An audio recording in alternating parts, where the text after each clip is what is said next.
President Vladimir Putin described the intrusion as a major provocation, and Moscow responded by saying on Wednesday that it was fighting an unprecedented cross-border incursion by Ukrainian forces supported by armored vehicles and aviation support.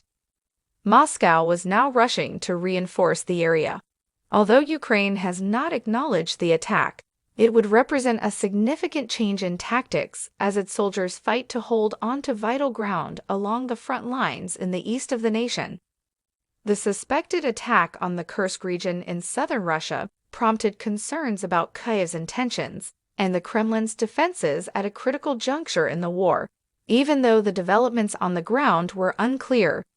The incursion of Kursk, the initial information of Ukraine's armed forces trying to penetrate his region's border, was originally provided by Acting Governor Alexei Smirnov on Tuesday morning. A few hours later, the Russian military ministry said that up to 300 Ukrainian soldiers had attacked Russian positions near the border with the help of 11 tanks and over 20 armored battle vehicles. It stated that on Tuesday night, its forces were using drones, aircraft, and artillery to repel the attack.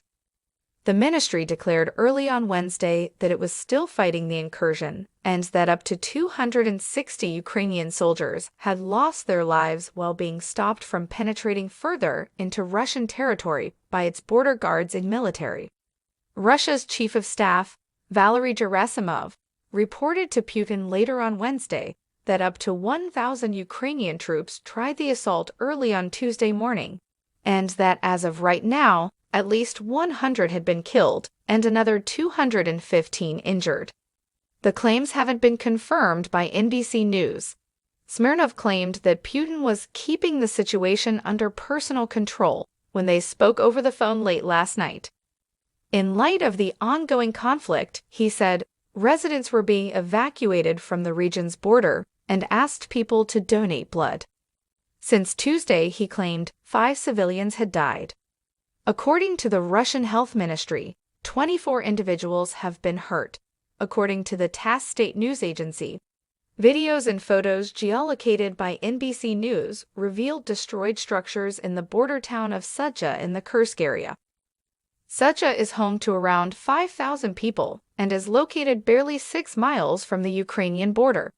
It's unclear if the damage and reported casualties were caused by the rocket and drone fire that Smirnov had earlier reported, or by ground combat.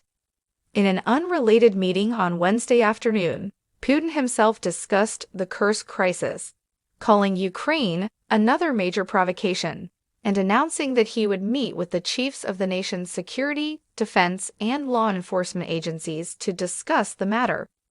The swift progress caused a flurry of reports from Russia's military bloggers, who stated that Ukrainian troops had managed to gain ground, and that there were still gains being made on Wednesday morning.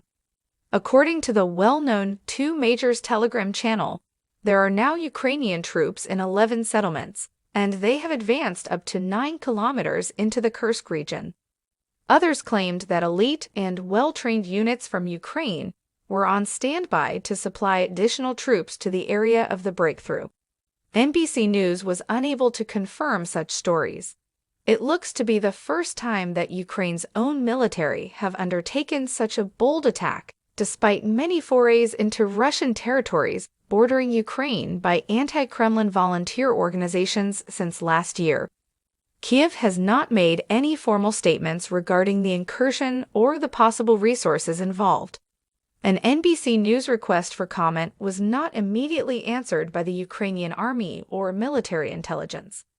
However, it raised concerns about why Ukraine would have sent regular forces into Russian territory at a time when military observers claim that the country is losing soldiers and weaponry in the east, especially in the area around the Donetsk region towns of Pokrovsk and Torets.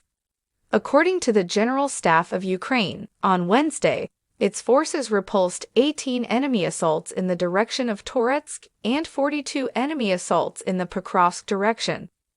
According to Matthew Ford, Associate Professor of Conflict Studies at the Swedish Defense University in Stockholm, it's difficult to determine exactly what Ukraine hopes to accomplish with this assault as he told NBC News.